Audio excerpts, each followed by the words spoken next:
हरियाणा के गुरुग्राम से कोलकाता पुलिस ने सोशल मीडिया इन्फ्लुएंसर शर्मिष्ठा पनोरी को गिरफ्तार कर लिया है। बता दें कि शर्मिष्ठा ने ऑपरेशन सिंदूर के दौरान सोशल मीडिया पर आपत्तिजनक टिप्पणी की थी, जिसका जमकर विरोध किया गया था। इसके बाद से ही शर्मिष्ठा के खिलाफ कार्रवाई की मांग की जा रही थी। अब शर्मिष्ठा पानोली की अलीपुर जिला अदालत में पेशी हुई। अब इस मामले में वकील मोहम्मद समीनुद्दीन का क्या कुछ कहना है, सुनिए।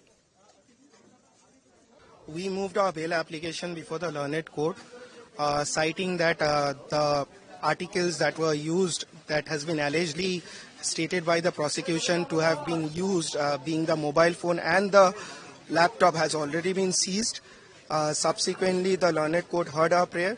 The police custody prayer was sought by the prosecution, which was turned down and rejected, and subsequently the accused has been remanded to judicial custody till 13th of June 2025.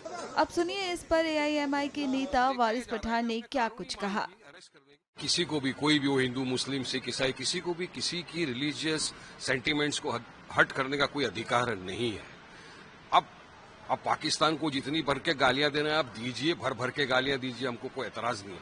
मगर जबकि पूरा देश 140 करोड़ भारतीय एक साथ कांधे से कांधा मिलाकर खड़े हुए हैं, उस वक्त आप इस तरह के अल्फाज यूज करेंगे अगर हमारे नबी के बारे, हमारे प्रॉफिट के बारे में, तो कोई बर्दाश्त नहीं किया जाएगा। आप गुस्ताखी कर रहे हैं, इसके खिलाफ में काफी लोगों ने एहतजाज दर्ज करा है, लीगल एक्शन की मांग की कि भाई नफरत ना फैले, नफरत को रोकने के लिए इनके खिलाफ लीगल एक्शन लिया जाए। हमने भी कहा, सरकार से गुहार लगाई कि भाई इनको रोकिए, इनके खिलाफ लीगल एक्शन लीजिए। हमारे पार्टी प्रेसिडेंट ने भी कहा कि सरकार लीगल एक्शन ले, कि इस तरह की भाषा का, इस तरह का जो भाषा का प्रयोग किया जाएगा हमारे हुजूर की शान में, कोई बर्दाश्त नहीं करेगा।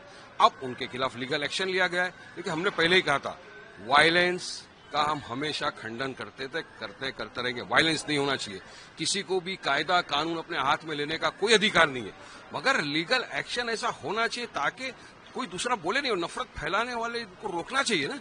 इस तरह की जो नफरतबाजी फैलाते उनको रोकना सरकार का, कानून का काम है। अब सरकार ने, कानून ने, अब कोलकाता की पुलिस आई, उनको गिरफ्तार किया, उनके खिलाफ काफी सारे एफआईआर थे कोलकाता के अंदर, दूसरी जगहों के ऊपर, उनको अभी गिरफ्तार किया। अब जो कानून प्रतिक्रिया करेगा, जो कोर्ट फैसला करेगा, सबको मंजूर होगा।